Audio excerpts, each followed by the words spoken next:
Press right now are reporting that U.S. military helicopters have sunk some 6 Iranian boats. What can you tell us about that? At 9:13 in the morning, 16 fast-moving contacts break from the Iranian side of the strait almost at the exact same time. Not cargo traffic, not fishing craft, not routine patrol boats. Attack boats. 16 Iranian fast attack boats spreading across the surface picture from multiple bearings, running low in the chop, staggered in depth, engines hot, profiles small, and signatures messy enough to blend into the clutter of one of the most dangerous waterways on Earth. Some of them are carrying rockets, some heavy machine guns, some anti-ship weapons mounted low and hard to classify at distance. All of them are already moving too fast for this to be theater. They are not drifting, they are not posturing, they are converging, and at the center of the geometry is not just any ship, it is a U.S. aircraft carrier moving through the Strait of Hormuz with escorts spread across a tense defensive screen, helicopters airborne, tactical circuits alive, and every sensor inside the formation already trying to answer one brutal question. Is this harassment, or is this the opening move of something much worse? The answer comes fast, because all 16 boats cross the outer warning threshold within less than a minute of each other. Not random, timed, calculated, built around one vicious idea. If you cannot sink the carrier outright, you do the next best thing. Force the escorts to split fire. Force the formation to react in compressed water. Force chaos close enough to the carrier that one leak in the shield becomes a headline seen around the world. 6 minutes. That was the number. 6 minutes from aggressive convergence to weapons-effective range if the boats held speed and lanes. The U.S. Navy had trained for missiles. It had trained for drones.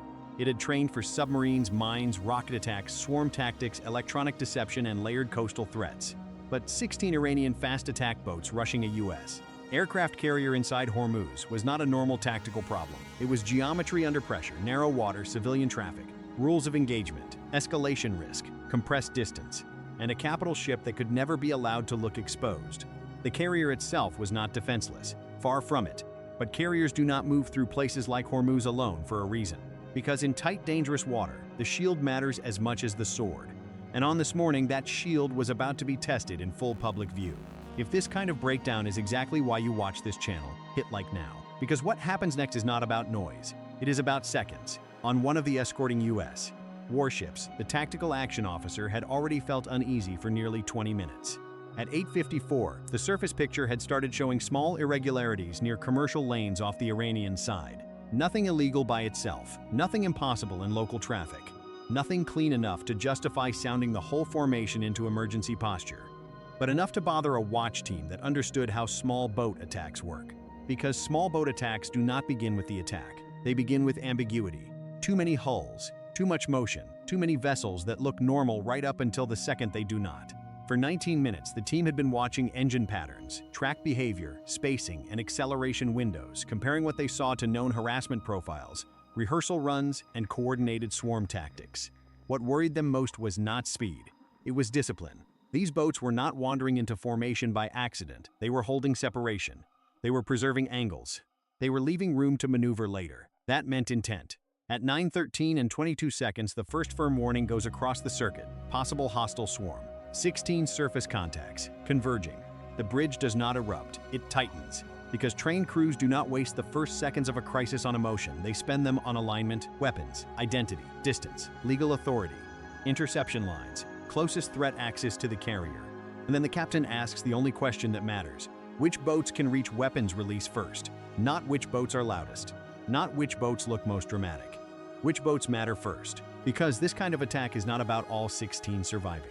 It is about enough of them getting close enough, fast enough, to force one disastrous moment near the carrier. At 9:14, the formation begins to reshape, not wildly, not visibly to an outsider, just enough. One escort angles outward to widen the barrier between the carrier and the nearest converging sector. Another holds deeper to preserve crossfire and protect the capital ship's approach geometry. Helicopters overhead dip lower to classify weapon mounts and feed clean updates back into the combat picture. Warnings go out, bridges acknowledge, guns track, missile crews wait. And still the boats keep coming. That is the moment when everybody understands the same thing. This is not signaling. This is a run. Comments steal if you think escort crews in moments like this never get the credit they deserve. At 9:14 and 31 seconds, one of the outermost Iranian boats surges ahead of its lane. Not by much, just enough to prove aggression. Then 2 more accelerate. Then a cluster on the western side fans wider as if trying to split defensive attention. That matters. Because the most dangerous small boat attack is not a straight charge. It is a layered one. Some force the first shots, some pull sensors outward, some exploit the confusion, and one or two try to become the boat's history remembers. The U.S. warship screening the carrier does not wait for theater to become impact. At 9:15, its helicopter makes the first decisive contribution. From above, what looked like scattered contacts from sea level now resolves into a machine. Weapon crews visible, wake lines coordinated, spacing deliberate, 2 boats carrying heavier launch profiles than the others. 3 more positioned not as leaders but as flank stressors designed to draw fire at the wrong moment. That changes everything. Because now the problem is not 16 boats, it is a hierarchy. Kill the wrong ones first and the dangerous ones still get close. Kill the right ones first and the whole attack starts losing shape. At 9:15 and 18 seconds, the first warning shots and final commands do nothing. No reduction in speed, no course correction, no hesitation. That is the last clean moment before force becomes unavoidable. Then the first American gun opens up, not a wild burst, not cinematic panic. A measured engagement against the lead threat boat on the most dangerous approach line. The rounds walk in us, spray hull impact, engine flash. The boat yaws violently out of formation, throws smoke, and begins to die in the water. Now 15. But 15 was always enough to keep the attack alive, and the rest do not peel away. They accelerate. That tells the entire formation what this really is. Commitment. At 9:15 and 42 seconds, multiple U.S. ships engage nearly at once. Medium caliber guns, stabilized mounts, overlapping sectors. One attack boat vanishes under concentrated fire so quickly it seems to dissolve into the wake behind it. A second takes hits across the bow, slews sideways, and is finished moments later. Now 13, then 12, but in narrow water, kills do not end danger by themselves. Because wrecked boats become obstacles, smoke becomes visual clutter, burning fuel distorts optics, and surviving attackers use the chaos as cover. That was always part of the idea. Get close. Make a mess. Turn the water itself into confusion. By 9:16, the western cluster is inside a range band nobody in the formation likes. The carrier remains protected, but the geometry remains compressive. Helicopters continue feeding target updates. An escort farther out reaches across the picture with disciplined fire. Another ship shifts slightly, not to flee, but to force the attacking boats into worse crossing angles. That small maneuver says everything. The Americans are no longer trying to avoid the fight. They are shaping the version of the fight they can win fastest. If you can feel the pressure building already, subscribe now, because this is where small boat warfare stops looking like speed and starts looking like math. At 9:16 and 24 seconds, one of the 2 heavier profile boats attempts the move planners had almost certainly built the attack around.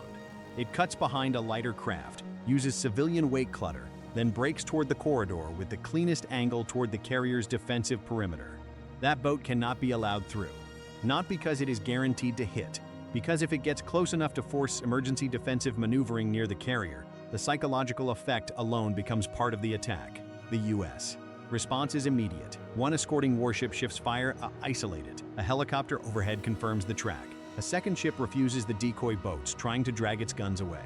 And for a few crucial seconds, 4 separate American decisions lock on for one target. That is what disciplined formations do. They reduce chaos by agreeing on what matters first. At 9:16 and 41 seconds, that boat is hit hard. First the water jumps around it, then the hull erupts, then the entire profile disappears inside black smoke and orange flame. The lane it was supposed to exploit dies with it, but the attack is still alive because the eastern side is now pressing harder. 9 boats remain in coordinated motion, and several are close enough that every engagement from here onward matters in heartbeats, not in minutes. At 9:17, the sound changes. At longer range, naval gunfire feels like separate decisions. At closer range, it becomes continuity. Track, shift, fire, correct, fire again. Boats bounce over wake and chop, trying to stay unpredictable. Guns ride, recoil, and timing to keep rounds on small, fast targets. Command voices stay clipped and flat because flat voices keep people useful. Another Iranian boat breaks apart under direct hits. One more catches fire and keeps moving for a few terrifying seconds before momentum finally abandons it. A third turns away too late and is shredded while trying to escape its lane. Now 6. But 6 fast attack boats in the wrong water at the wrong distance can still create catastrophe. That is the lie of numbers in combat. A small count does not always mean a small problem. At 9:17 and 19 seconds, the most dangerous surviving cluster splits. 2 boats go wide to pull tracking. One cuts inward aggressively. 3 more remain staggered, almost like a second wave time to arrive just behind the first. That is smart, because defensive crews want a clean last rush. Attackers want overlapping problems. But by now the American picture is too clear. The helicopters have done their job. The escorts have established their sectors. The carrier's shield is no longer reacting blind. It is solving. One of the inward cutting boats reaches the final band where for a split second, it looks like it may force the closest thing to a breakthrough. Crew on deck can see it clearly now. Spray, wake, hard turn, weapon mount visible. Then the nearest US warship tears it apart, not dramatically, efficiently, fragments, fuel flash, impact plume, the boat is simply gone.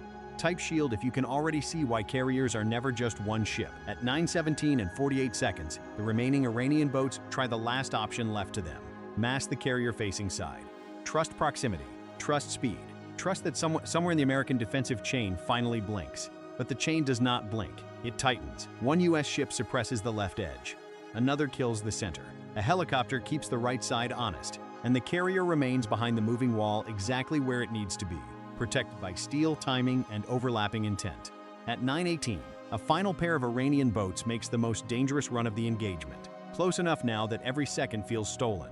One appears to be aiming for a firing position. The other looks ready to exploit whatever distraction follows. This is the moment every escort fears, the late rush, the compressed gamble. The one that arrives after multiple kills have already tempted everybody to believe the battle is over.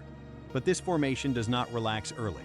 The first boat is engaged and hit before it can stabilize. The second keeps coming, closer, closer. For one ugly instant, it is near enough that the entire concept behind the attack becomes visible. Not 16 boats against an American fleet, one surviving moment against reputation, one image, one explosion, one headline. That was the prize. At 9:18 and 22 seconds, the last real threat dies under concentrated gunfire less than a kilometer from the shield it was trying to puncture. The hull breaks, the bow lifts, the wake collapses into fire. And just like that, the attack stops being an assault and starts becoming debris. By 9:18 and 40 seconds, the water is full of burning wreckage, broken wakes, smoke, and the remains of a plan that needed momentum more than survival. The US aircraft carrier is still moving. Its escorts are still intact. Its command structure is still functioning. Its air wing still exists. Its shield did not shatter. And that is why the attack fails strategically even before the smoke clears. Because small boat swarm doctrine is not built on equal strength. It is built on unequal consequence. Iran would not have needed all 16 boats to survive. It would not even have needed most of them. It would have needed enough confusion, enough proximity, enough damage, enough footage, enough panic to make the world believe an American carrier in Hormuz could be cornered, touched, and humiliated in front of the cameras of history. That did not happen. What happened instead was something much worse for the attackers. Escorts worked. The helicopters worked. The command discipline worked. The layered geometry worked. The carrier was never left alone with the problem. That is what swarm planners hate most. Not failure by distance, failure by coordination. Because the Americans did not fight this as one ship against 16 boats. They fought it as one organism, one picture, one shield, one moving decision chain built to identify the most dangerous threat first and erase it before pressure could become collapse. The Iranian concept had real strengths: speed, spread bearings, visual clutter, civilian traffic masking, narrow water compression, psychological pressure, media value if even one boat reached the right distance. Every part of that logic was real. Every part came closer than anybody in the formation wanted. Every part failed. Not because the target was invulnerable. You just heard how tight the geometry became. Not because the moment was easy. 6 minutes in Hormuz can feel like 6 hours when the wrong contacts start charging a carrier. The attack failed because a US carrier group is not just armor and aircraft. It is a layered combat network of escorts, helicopters, guns, sensors, angle management, command discipline, and crews trained to make cleaner decisions under pressure than the attacking plan can survive. By 9:24, the immediate danger is over. Damage checks are underway. Flight operations are being reassessed. Surface scans continue across the strait. Guns are reloaded. Bridges reset. Debris fields are tracked. And the carrier is still moving through Hormuz.